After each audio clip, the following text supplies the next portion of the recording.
The last thing I expected when I arrived at the apartment complex was to see Rei Nakamura fumbling with keys at the same door as mine. "You've got to be kidding me," she muttered, her usual gentle voice sharp with frustration. I adjusted my thick glasses and clutched my anime bag closer.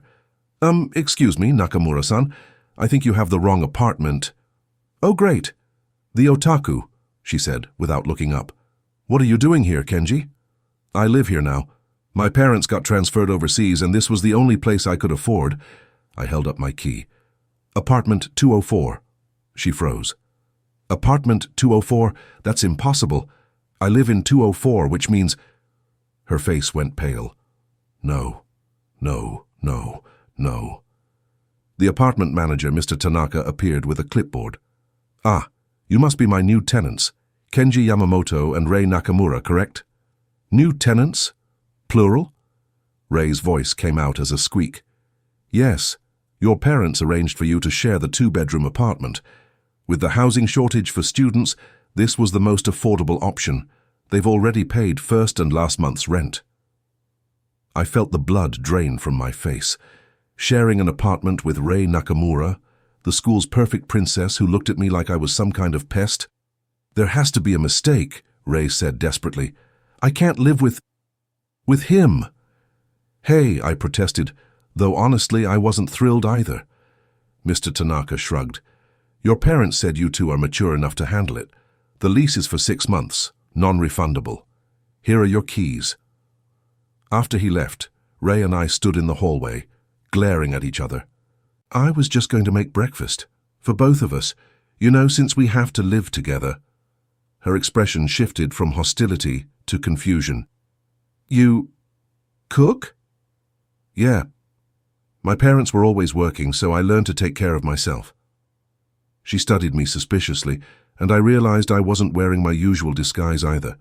No thick glasses, no nerdy t-shirt hiding my build, just a plain black tank top that revealed the tattoos running down my arms, the ones I always kept hidden at school. "You have tattoos," she said, her voice different somehow, less sharp. "Yeah, well, we all have our secrets, don't we?" Something shifted between us in that moment. She set down her mug and watched as I started cooking, her hostile expression gradually fading into curiosity. "This is actually really good," she admitted, as we ate breakfast in surprisingly comfortable silence. "Thanks. You're not what I expected either." "What's that supposed to mean?" "At school, you're all gentle smiles and soft voices. But here," I gestured at her appearance, "you're kind of scary." She snorted. "And you're supposed to be some shy otaku, but you're actually—" She trailed off, her eyes briefly scanning my arms before she looked away with slightly pink cheeks. At school that day, we went back to our usual personas. I put on my thick glasses, carried my anime bag, and hunched my shoulders to look smaller.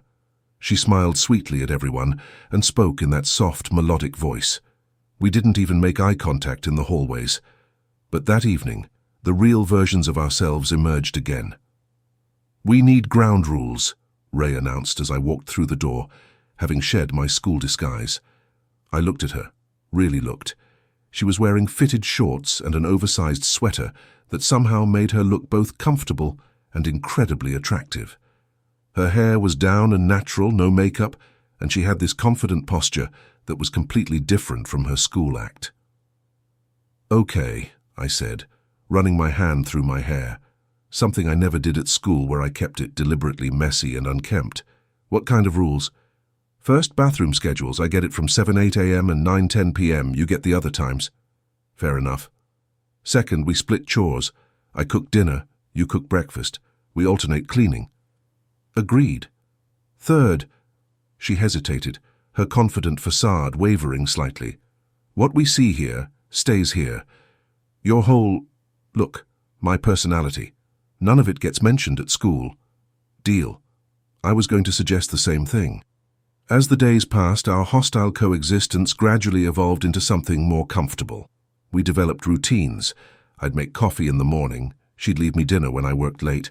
We'd nod at each other in the hallway, sometimes even exchange a few words. But it was the little accidents that really changed things. Like the night I came home to find her asleep on the couch, the remote still in her hand and some romantic drama playing on TV.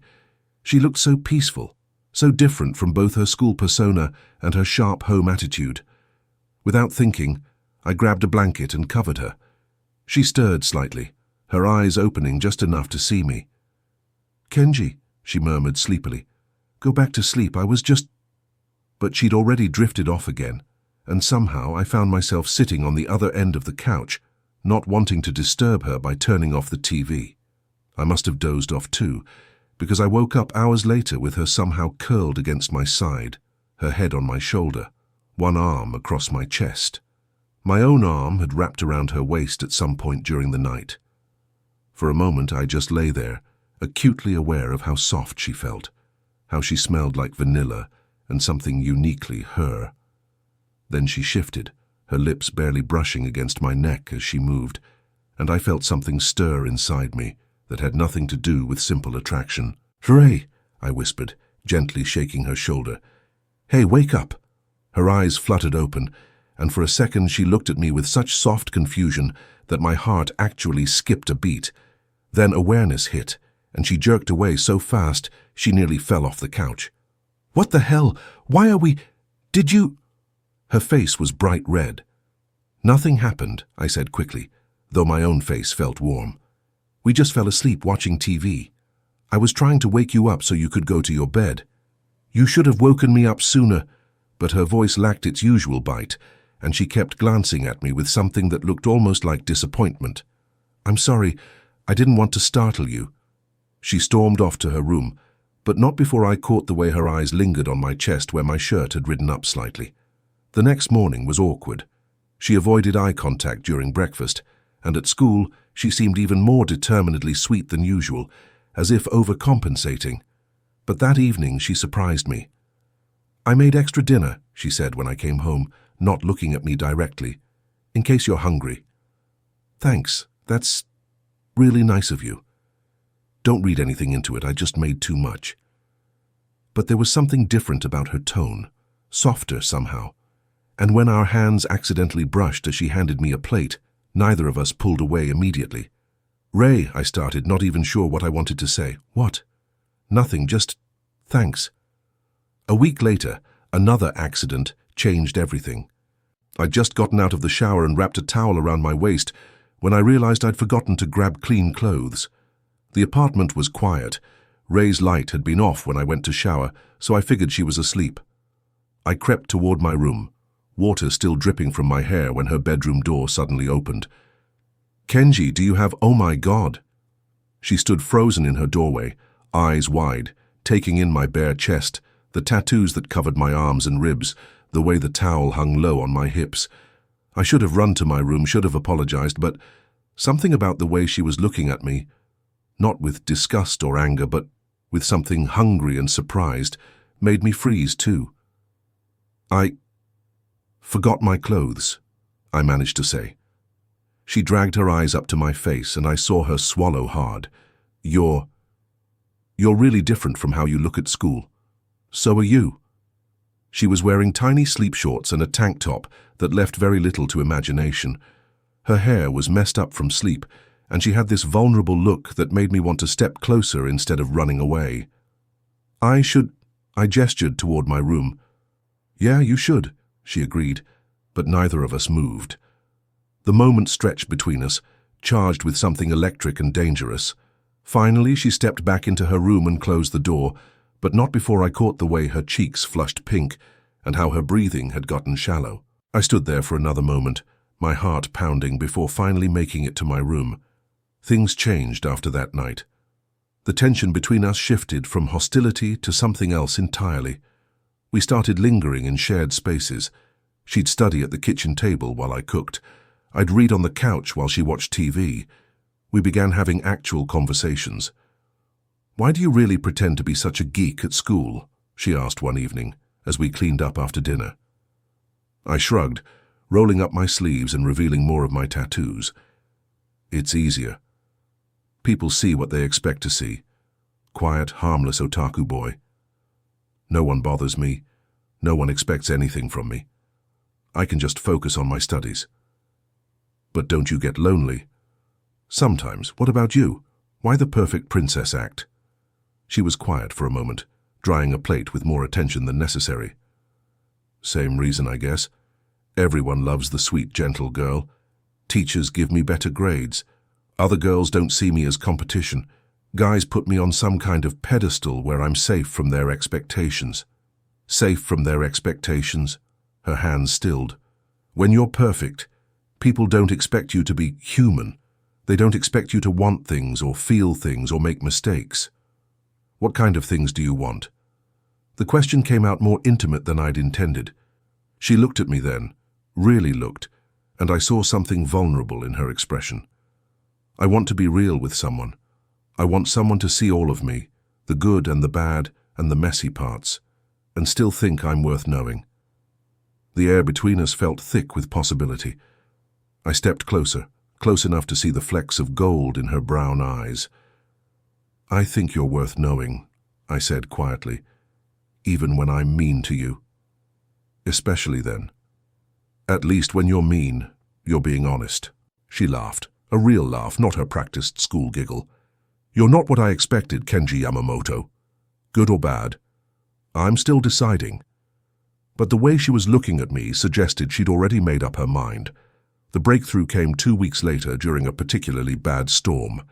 The power went out around midnight, and I heard a small sound from Ray's room, not quite a cry, but close. I knocked softly on her door. Ray? You okay? I'm fine, came her muffled voice, but it shook slightly. Can I come in? A pause. Yeah. I opened the door to find her sitting on her bed, arms wrapped around her knees. In the dim light from my phone's flashlight, she looked younger, more vulnerable than I'd ever seen her. I hate storms, she admitted quietly. I know it's stupid, but it's not stupid. I sat on the edge of her bed, careful to maintain distance. We all have things that scare us. Thunder crashed overhead, and she flinched. Without thinking, I reached out and took her hand. Is this okay? I asked. She nodded, her fingers tightening around mine. Will you stay? Just until the storm passes? I should have said no. I should have gone back to my room and pretended this moment never happened. Instead, I found myself settling back against her headboard, and she curled up next to me, her head on my shoulder. This doesn't mean anything, she whispered against my chest.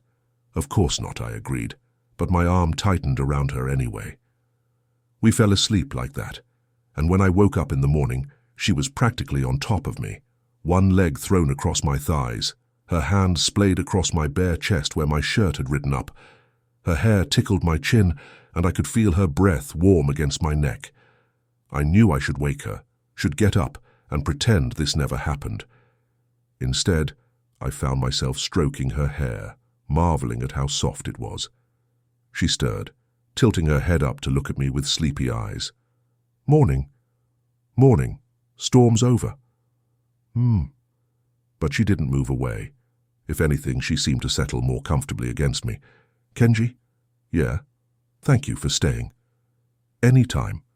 She was quiet for a moment, her fingers tracing absent patterns on my chest. We should get up. Get ready for school. Yeah, we should. Neither of us moved. Ray? Can I ask you something? Sure. Why do you hate me? I mean, really hate me, not just the roommate situation. She was quiet for so long I thought she might not answer. When she finally spoke, her voice was barely above a whisper. I don't hate you. I never hated you. Then why? Because you scare me. She lifted her head to look at me, and I saw something raw and honest in her expression. Even when you were pretending to be that quiet otaku boy, there was something about you that made me feel things I wasn't supposed to feel. And now, seeing you like this... Her eyes dropped to my chest, then back to my face. It terrifies me. What terrifies you?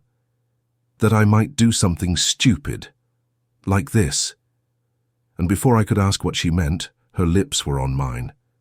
The kiss was soft at first, tentative, like she was testing the waters. But when I kissed her back, threading my fingers through her hair and pulling her closer, she melted against me with a soft sound that made my pulse race. When we finally broke apart, we were both breathing hard. "That was," I started. "Stupid," she finished. "Really, really stupid." "Probably. We're roommates. We have to live together for 4 more months." "True. And we hate each other." "Do we?" She looked at me for a long moment, her lips still swollen from our kiss, her hair messed up from my hands. "I don't know anymore. That day at school was torture. Every time I saw her in the hallways, sweet-smiling and gentle, I thought about how she'd felt in my arms, how she'd kissed me like she was drowning and I was air. She seemed to be having similar thoughts, because more than once I caught her staring at me with a distracted expression before she'd quickly look away. By the time we got home that evening, the tension was unbearable. "We need to talk," she said the moment I walked through the door. "Yeah, we do. About this morning. You regret it." "I should regret it," she corrected. "But I don't. And that's the problem." I stepped closer to her, close enough to see the way her pulse jumped at the base of her throat. "What if it doesn't have to be a problem?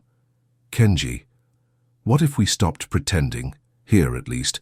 What if we admitted that this thing between us isn't actually hatred?" "What is it then?"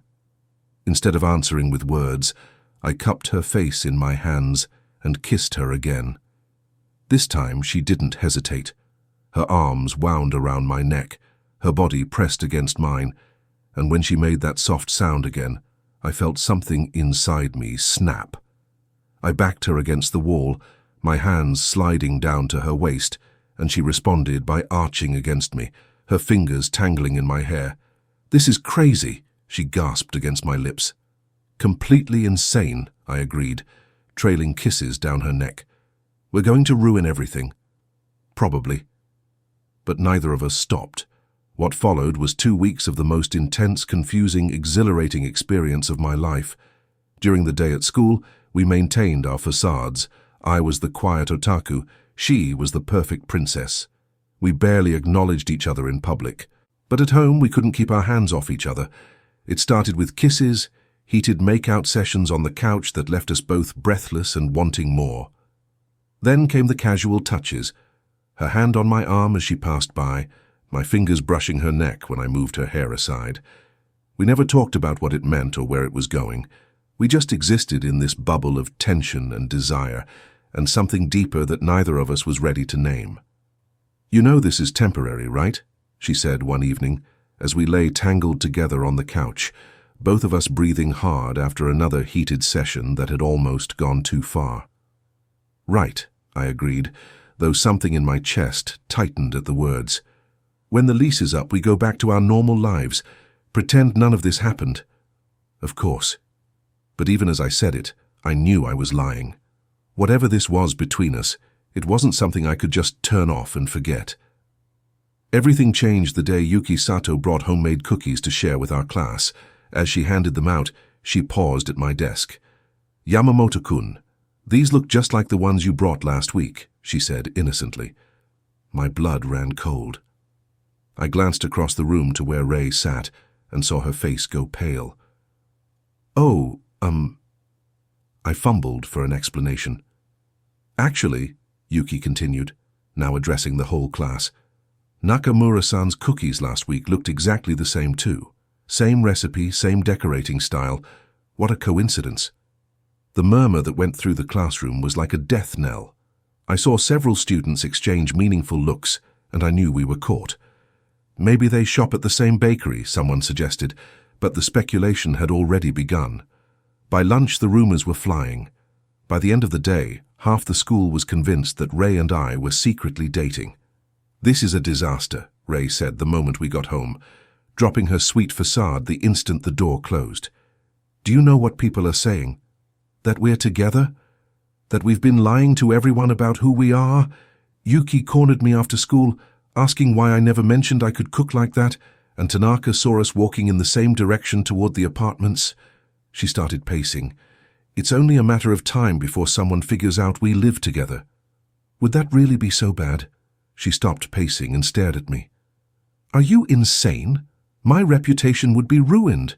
Your precious anonymity would be gone. Maybe I don't care about that anymore. Well, I do. The fight that followed was epic. All our frustration and confusion and unspoken feelings came pouring out in angry words and accusations. She accused me of not caring about the consequences. I accused her of caring more about her image than about us. There is no us, she shouted. This was just physical. Just something that happened because we were stuck together. Right, I said coldly. Just physical. How could I forget? I stormed into my room and slammed the door, leaving her standing in the living room. The next day at school was torture. We went back to completely ignoring each other, but now there was this undercurrent of hurt and anger that made everything 10 times worse. I caught her looking at me during lunch with something that looked like regret, but when our eyes met, she quickly looked away. That evening, we moved around the apartment like ghosts, avoiding each other completely. It lasted exactly 3 days.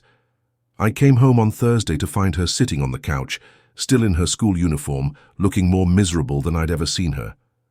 I can't do this anymore, she said, without looking at me. Can't do what? Pretend that what happened between us didn't matter. Pretend that I don't... She trailed off, shaking her head. I sat down next to her, careful to maintain some distance. Don't what? She finally looked at me, and I saw tears in her eyes. Don't care about you, don't think about you constantly, don't wish things could be different. My heart did something complicated in my chest. Ray, I know it's stupid. I know this whole situation is temporary and complicated and probably doomed, but I can't pretend anymore that this is just physical for me. What are you saying? I'm saying... She took a shaky breath.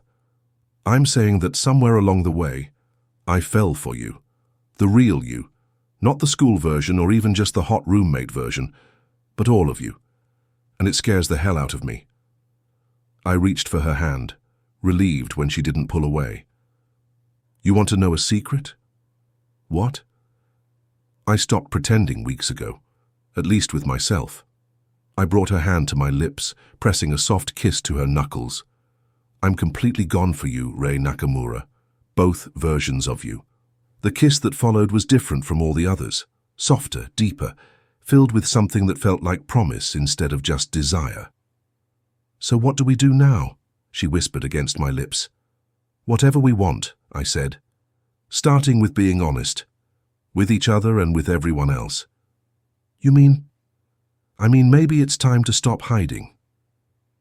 The next morning, I left my fake glasses at home.